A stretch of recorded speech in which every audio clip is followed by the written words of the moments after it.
sebagai variabel X dan juga motivasi belajar sebagai variabel Y. Nah, di sini judul penelitiannya adalah hubungan stres akademik dengan motivasi belajar pada mahasiswa.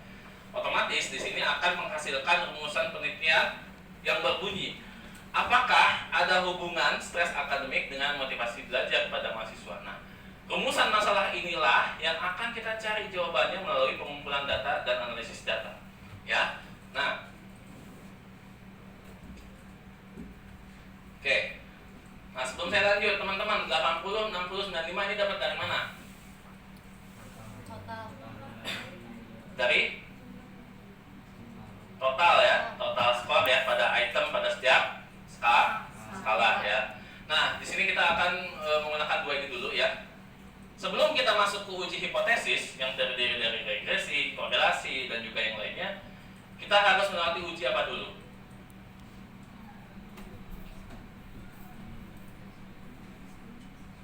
Materi pertemuan minggu lalu.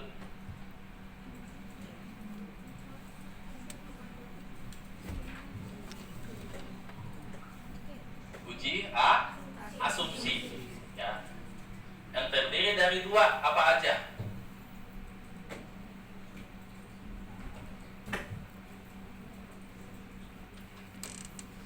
Normalitas dan linearitas. Oke. Nah, kita akan mengetahui dulu nih seberapa baik kualitas datanya. Nah, teman-teman, di minggu lalu saya ada kekeliruan ya. Saya mengatakan di JSP ini tidak ada fitur Kolmogorov, tetapi setelah saya cek ulas-ulas dan saya gali kembali ternyata ada ya. Dia ada di menu distribution di sini ya. Pak, di JSP-nya nggak ada menu distribution. Nah, teman-teman langsung tambahkan saja di sini ya, tanda plus. Nah, di sini ada ya distribution, memang dia tidak ada tadinya. Teman-teman tinggal cek saja. Nah, di sini langsung saja diklik distributionnya ya. Nah, kemudian teman-teman langsung masuk ke normal ya, jangan diikuti dulu ya, karena saya akan cepat menjelaskannya. Direkam saja dulu ya. Nah, kemudian di distribution ini masuk ke normal ya, kita akan kita cari dalam normalitas. Nah, di sini memang tadi baik yang bingung ya cara memasukkan datanya seperti apa, karena tidak seperti yang bagian sini.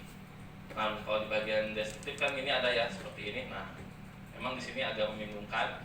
Nah, teman-teman diklik saja di sini generate and display data di sini ya. Nah, kemudian di sini baru muncul ya. Nah, oke, kita akan masukkan satu per satu di sini. Ya, yang kita akan uji adalah stres akademik dulu. Nah, setelah diinputkan di sini, baru kita masuk ke access feed di sini ya, paling bawah. Nah, di access feed ini baru ada muncul ya menunya ya. Di access feed ini ada Kolmogorov, ada Shapiro ya, ada yang lainnya. Ada Anderson Darling juga ya, Darling sayang ya gitu ya. Nah, kemudian kita klik saja yang Kolmogorov Smirnov.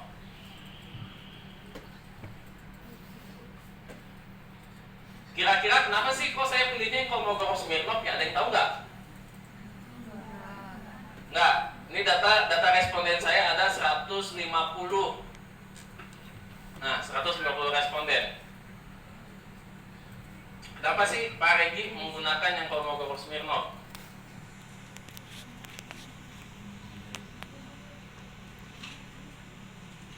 Pada uji normalitas itu ada dua, ada Shapiro, ada Kolmogorov. Pada saat apa kita menggunakan Kolmogorov, pada saat apa kita menggunakan Shapiro? Ada yang tahu?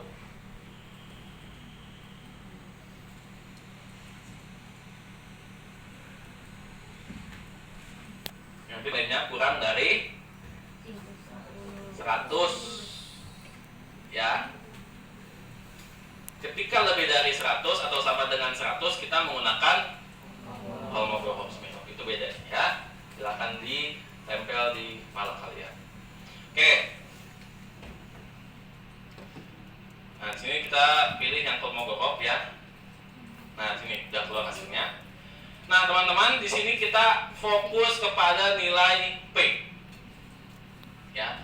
Di sini nilai P-nya menghasilkan 0,008. Pengambilan keputusan untuk dikatakan data tersebut berdistribusi normal atau tidak jikalau nilai P-nya lebih dari 0,05. Nah, berdasarkan data ini, kira-kira normal tidak? Normal nggak? Kenapa tidak? Karena kurang dari 0,05. Oke. Artinya dia berdistribusi normal tidak? Tidak ya, oke. Oke, kita lanjut dulu.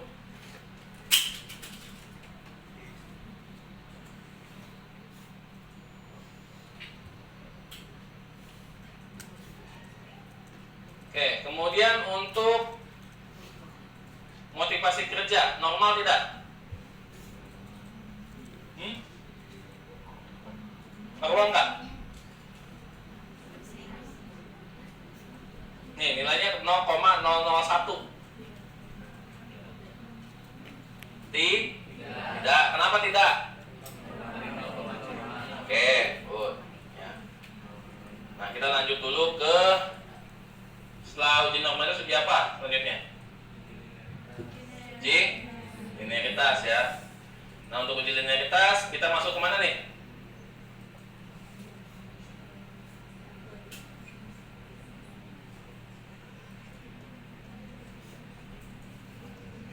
Apalagi kita masuk ke regression ya, kemudian kita masuk ke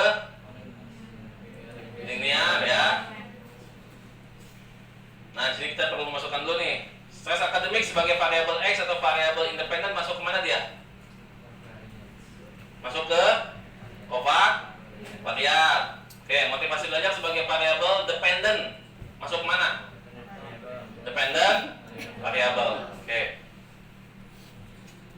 kita masuk ke plot, kemudian ke QQ residual standardized ya. Oke, dia masih berdekatan ya, artinya linear tidak? Linear. Nah, baru setelah itu kita bisa lihat ya. Nah, sebetulnya di sini sudah ada ya hasil untuk regresi, tapi kita lihat dulu yang korelasi. Nah, kira-kira kalau korelasi kita pilihnya yang mana nih? Correlation ya. Kalau di sini ada correlation. Nah, di sini langsung kita masukkan saja ke kolom variabel untuk kedua variabel ini.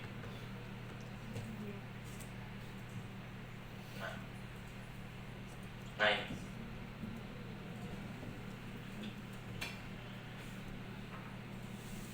Hasil dari pengolahan data yang bertujuan untuk melihat hubungan stres akademik dengan motivasi belajar, kita lihat di nilai P.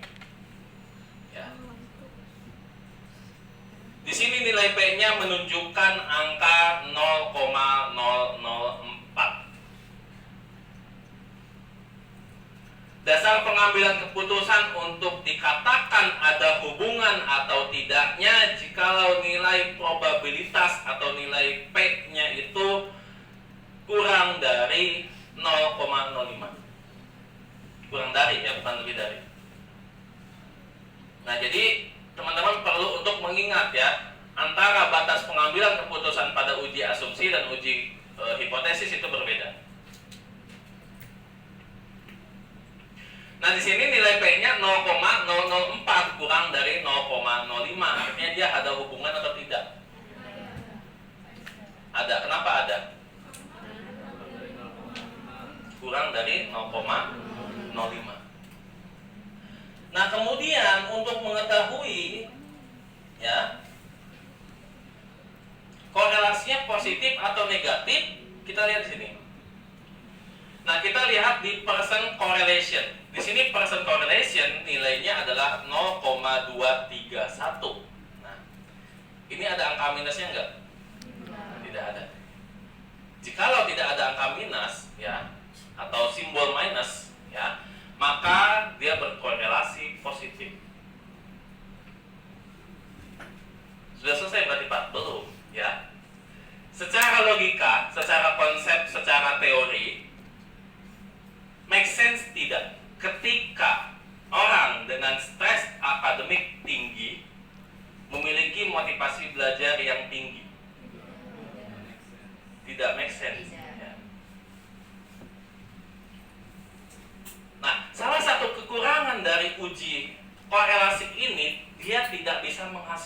mengatakan atau tidak bisa menghitung seberapa besar pengaruhnya. Analisisnya terlalu dangkal. Maka dari itu saya sering menolak mahasiswa saya yang mengajukan judul dengan paradigma korelasi atau hubungan.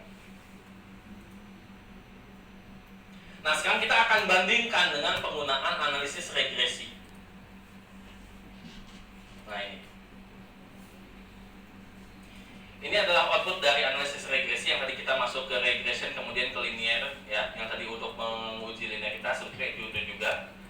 Nah, kita di sini fokus pada nilai koefisien, ya, stress akademik. Ya, di sini kita fokus ke nilai P, ya.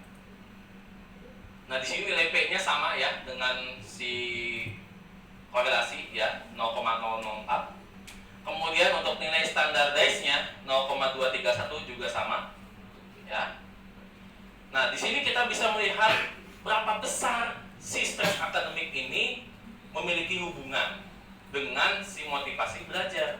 Nah, kita bisa lihat di tabel model summary. Nah, di model summary ini berdasarkan teorinya tadi kita melihatnya dari nilai R kuadrat, ya. Nah, sini nilai R kuadratnya di sini adalah 0,053.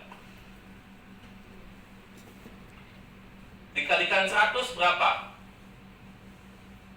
5,3%. Ya. Nah, 100 diambil 5,3% berapa? 94,5